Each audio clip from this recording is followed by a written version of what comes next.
तो जैसा कि मैंने बताया कि जो वॉल्यूम 2 और वॉल्यूम 4 था वो ड्राफ्ट कोड की कॉपी थी। उसमें तो बहुत ही मिनिमल कुछ चेंज के बाद एक्ट प्रख्यापित किया जा चुका है, तो वो आप देख चुके हैं, वो पब्लिक डोमेन में है, इसलिए उसके बारे में मैं अभी कुछ नहीं बोलूँगा। मैं रिपोर्ट तक रखना चाहूँगा।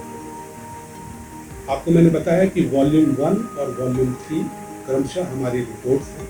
वॉल्यूम 1 जो रिपोर्ट है वो उस समिति की रिपोर्ट है जिसमें, जैसा मैंने बताया, जिसको थ्योरी बोल सकते हैं, जो अध्ययन किया गया था उसका ब्यौरा है, और वॉल्यूम 3 वो फील्ड विजिट से संबंधित है। तो वॉल्यूम 1 की रिपोर्ट लगभग 180 पृष्ठों की रिपोर्ट है, और इसमें प्रीफेस, एक्नॉलेजमेंट और एनेक्सचर, इसको अगर हम छोड़ दें तो 11 चैप्टर्स, कुल मिलाकर 11 चैप्टर, और इसके अलावा प्रीफेस और एक्नॉलेजमेंट और एनेक्शंस ये।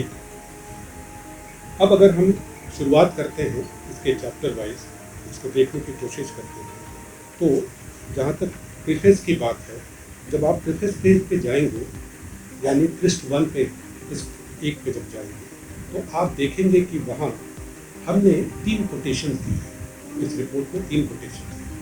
एक कोटेशन है पंडित मित्र मिश्र का, जो वीर मित्रोदय नामक धर्मशास्त्र से दिया गया। ये संक्षेप में इसकी पृष्ठभूमि को इतना बता दूं कि मित्र मिश्र जो थे वो ग्वालियर में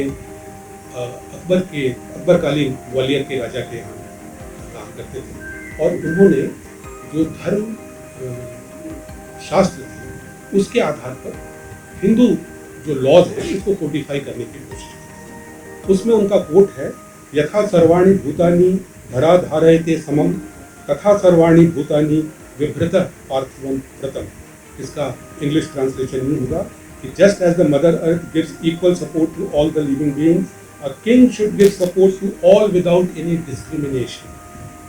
दूसरा कोट अमर्त्य सेन साहब का है, इनका आप सभी जानते हैं, अर्थशास्त्री, नोबेल लॉरिएट। उन्होंने कहा है कि there is nothing non secular और sectarian in demanding that the provisions of Indian civil law should apply even handedly to all.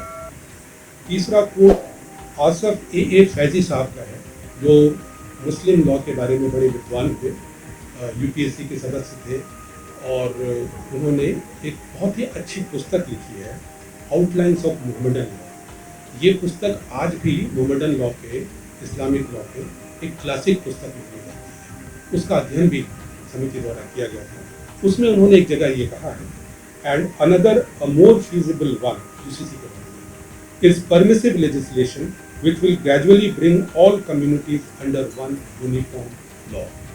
ये केवल इसलिए है कि अलग अलग किस्म के लोगों ने अलग अलग समय पे ये विचार व्यक्त किया था कि लॉ यूनिफॉर्म होना चाहिए फैमिली लॉ से।